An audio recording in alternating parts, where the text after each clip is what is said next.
नमस्कार दोस्तों, जय श्री कृष्ण। राधे राधे दोस्तों, चाहे मर जाना मगर यह 3 बातें स्त्रियों को कभी मत बताना। मित्रों, आज की वीडियो बड़ी ही ज्ञानवर्धक और बहुत ही रोचक है। आज की वीडियो का मकसद है कि कभी भी इन 3 बातों को स्त्रियों को या अपनी पत्नियों को कभी नहीं बतानी चाहिए। जो भी पुरुष या 3 बातें स्त्रियों को बता देता है तो वह पुरुष सदा के लिए ही गरीब रहता है और हमेशा दुखी रहता है। तो प्रिय दर्शकों, वह कौन सी 3 बातें हैं जो पुरुषों को मरते दम तक अपनी पत्नी या स्त्री को नहीं बताना चाहिए? मेरे प्रिय दर्शकों, यह 3 बातें हम आपको एक छोटी सी कहानी के माध्यम से बताने जा रहे हैं। प्रिय बंधु, प्राचीन समय की बात है। एक नगर में एक रामगोपाल नाम का एक व्यक्ति रहा करता था। रामगोपाल मन से बहुत ही भोला था और बहुत ही सीधा साधा था। मित्रों, उसने अपने जीवन में कभी किसी प्रकार का कोई पाप नहीं किया था और रामगोपाल की जो पत्नी थी थोड़ी भुलक्कड़ स्वभाव की थी और रामगोपाल के छोटे छोटे बच्चे भी थे। प्रिय बंधु, रामगोपाल अपनी पत्नी से किसी भी प्रकार की किसी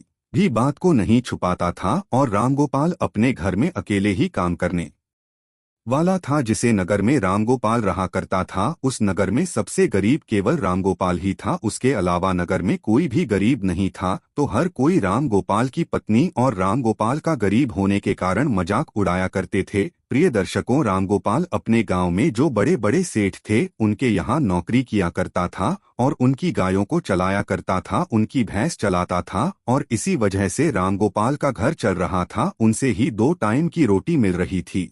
परंतु एक दिन की बात है कि किसी कारणवश रामगोपाल जिससे सेठ के यहाँ काम किया करता था, उस सेठ ने रामगोपाल को बुलाता है और रामगोपाल से कहता है कि रामगोपाल, अब तुम्हें कल से आने की कोई जरूरत नहीं है, क्योंकि हमने तुम्हारे अलावा किसी दूसरे को काम पर रख लिया है। इसकी वजह से अब हम तुम्हें नहीं रख पाएंगे और तुम्हारी जो पिछले महीने की पगार है उसे तुम ले जा सकते हो और यहाँ से जा सकते हो। इसके बाद रामगोपाल अपने सेठ से अपनी पिछले महीने की पगार लेकर अपने घर आ जाता है। रामगोपाल बहुत ही दुखी होता है और फिर घर आकर रामगोपाल जैसे ही अपनी पत्नी को पैसे देता है तो रामगोपाल की पत्नी बहुत ही खुश होती है। परंतु उसके बाद रामगोपाल जब अपनी पत्नी को बताता है कि मेरी नौकरी छूट चुकी है, अब कल के बाद मैं कहीं नहीं जाऊंगा, उस दिन के बाद से रामगोपाल अपने घर में ही रहता था, क्योंकि रामगोपाल के पास अब कोई भी काम नहीं था। प्रिय दर्शकों, उसके बाद देखते ही देखते कई दिन बीत गए, परंतु रामगोपाल को कोई भी काम नहीं मिल रहा था और घर में रखे हुए जो पैसे थे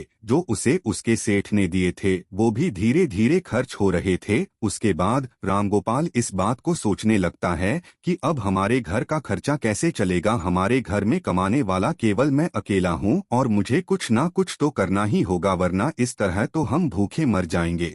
दोस्तों, इस प्रकार देखते ही देखते कई दिन बीत गए और फिर एक ऐसा समय आता है जब रामगोपाल के घर में खाने के लिए एक दाना भी नहीं बचता है। रामगोपाल बहुत ज्यादा उदास हो जाता है और फिर मन ही मन अपने आप को कोसने लगता है और फिर एक दिन की रात को रामगोपाल को अपनी पत्नी और अपने बच्चों के साथ भूखा ही सोना पड़ता है। और फिर जैसे ही दूसरे दिन सवेरा हुआ तो रामगोपाल घर से थोड़ी दूर एक जंगल में लकड़ियां काटने के लिए जाता है। तो रामगोपाल जैसे ही जंगल में लकड़ियां काटने के लिए जाता है तो रामगोपाल को एक संत दिखाई देते हैं।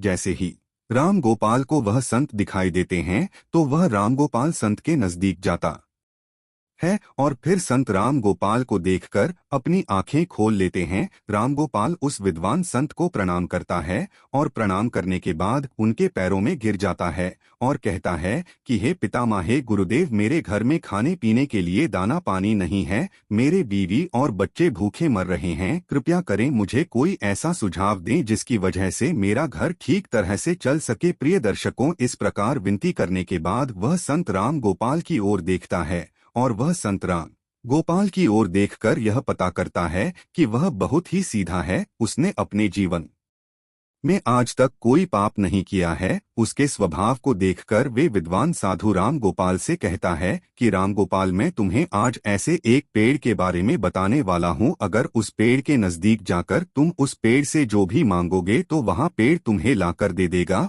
और अगर उस पेड़ का एक छोटा सा भी भाग, छोटी सी भी लकड़ी तुम तोड़ लेते हो या काट लेते हो तो वह सोने में बदल जाएगा और इस तरह तुम अपने घर को चला सकते हो, अपने घर की गरीबी को दूर कर सकते हो। प्रिय दर्शकों, मगर संत राम गोपाल को ये बात भी कहते हैं कि अगर तुमने इस बात को या किसी आदमी या किसी औरत को बताया तो उस दिन के बाद से तुम्हें वह किसी प्रकार की कोई वस्तु नहीं देगा और तुम्हें सब कुछ देना बंद कर देगा। दोस्तों, रामगोपाल तो सीधा साधा था। रामगोपाल उस संत के द्वारा उस पेड़ के नजदीक जाता है और पेड़ के नजदीक जाकर रामगोपाल को सबसे पहले अपनी बीवी और अपने बच्चों की याद आ गई।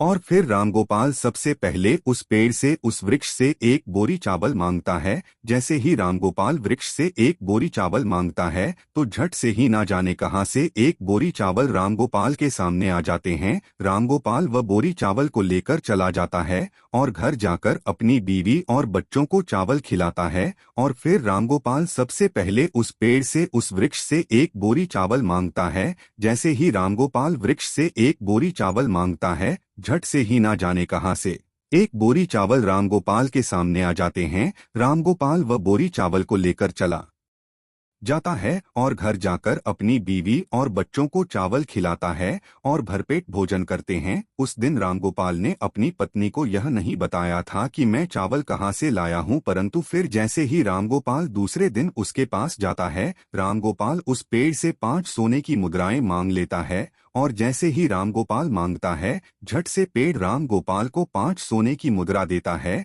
और रामगोपाल 5 सोने के सिक्के पाकर खुश हो जाता है और अपने घर को आ जाता है। घर आकर रामगोपाल अपनी पत्नी को सोने के सिक्के देता है तो रामगोपाल की पत्नी भी बहुत खुश होती है। और उसके बाद रामगोपाल अपनी पत्नी को सारी बात बता देता है, क्योंकि रामगोपाल की पत्नी जैसे ही रामगोपाल के हाथ में 5 सोने के सिक्के देखी तो वे रामगोपाल से पूछने लगी कि आखिर तुम यह कहाँ से लाए हो। तो रामगोपाल अपनी पत्नी को सारी बातें बता देता है। प्रिय दर्शकों, रामगोपाल अपनी पत्नी से कुछ नहीं छुपाता, मगर रामगोपाल को इस बात का भी पता था कि उसकी पत्नी भुलक्कड़ है, लेकिन वे सारी बातें अपने पड़ोसियों को बता देती है। जो भी उसे बताता हूँ, लेकिन उस बात को भूलकर रामगोपाल अपनी पत्नी को सारी बातें बता देते हैं। उसके बाद देखते देखते कई दिन बीतते गए। रामगोपाल इसी तरह रोज 5 सोने के सिक्के उस वृक्ष से मांगकर लाने लगा। और फिर एक दिन की बात है जब रामगोपाल अंत में उस वृक्ष से हजारों सोने के सिक्के मांग लेता है।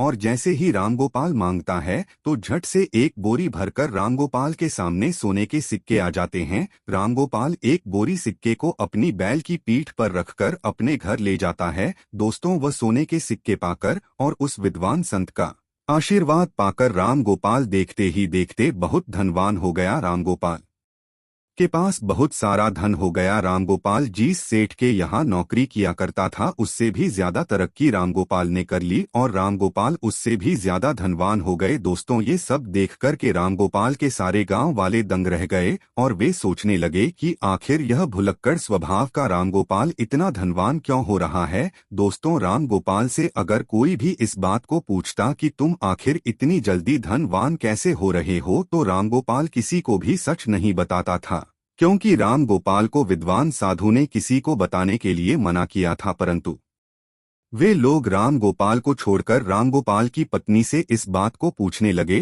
तो मित्रों, वो तो आपको पता ही है कि रामगोपाल की जो पत्नी है वे भुलक्कड़ स्वभाव की थी। उसके पेट में कोई भी बात नहीं पचती थी। तो रामगोपाल की पत्नी सारी बातें गांव वालों को बता देती थी कि आखिर मेरा पति कहाँ से धन लाता है। तो रामगोपाल की पत्नी सारी बातें उनको बता देती हैं और देखते ही देखते रामगोपाल जब एक दिन फिर से उस वृक्ष के पास धन लेने के लिए जाता है तो वह वृक्ष रामगोपाल को धन नहीं देता है। रामगोपाल कई बार वह पेड़ से मांगता है, मगर रामगोपाल के मांगने पर भी वृक्ष रामगोपाल को कुछ नहीं देता है। मित्रों, उस दिन रामगोपाल फिर से अपने घर जाता है और इस चीज के बारे में ज्यादा नहीं सोचता है। मगर जब रामगोपाल दूसरे दिन फिर से वृक्ष के पास जाता है तो कई घंटों उस वृक्ष से मांगता ही रहता है, मगर कुछ भी उसे प्राप्त नहीं होता है। फिर रामगोपाल निराश होकर वह सोचता हुआ अपने घर आ जाता है।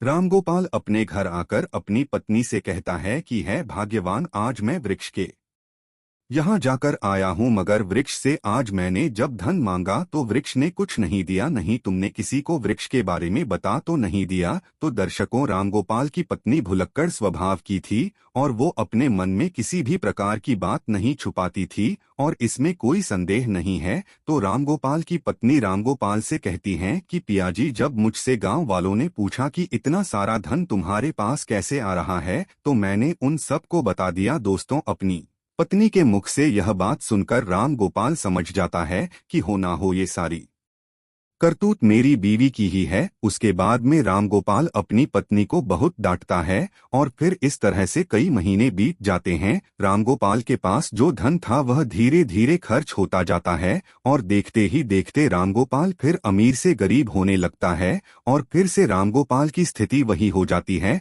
रामगोपाल के घर में खाने के लिए दाना नहीं बचता है। दोस्तों, फिर से रामगोपाल की पत्नी और रामगोपाल और उसके बच्चे रात को भूखे सोते हैं। तब रामगोपाल अपनी पत्नी को कोसने लगता है और अपनी पत्नी से कहता है, भुलक्कड़, ये सब तुम्हारी वजह से हो रहा है। अगर मैं तुम्हें ना बताता तो आज ये दिन नहीं देखना पड़ता। रामगोपाल अपनी पत्नी से कहता है, मगर अब बहुत लेट हो चुका है। मित्रों, फिर एक दिन रामगोपाल उस संत को ढूंढने के लिए जंगल में जाता है, मगर रामगोपाल को वह संत विद्वान साधु उसे पूरे वन में पूरे जंगल में नहीं मिलता है। रामगोपाल को ढूंढते ढूंढते कई घंटे बीत जाते हैं और फिर कई घंटे बाद रामगोपाल को मिल जाते हैं। संत मिलते ही रामगोपाल उनके चरणों में गिरकर रोने लगता है और गिड़गिड़ाने लगता है और कहता है, हे गुरुदेव, आखिर मुझसे ऐसी कौन सी भूल हो गई है जिसकी वजह से आप मुझसे रूठ गए हो। आप ही मेरे दाता हो, आप ही मेरे विधाता हो। हे विधाता, आप मेरी भूल को माफ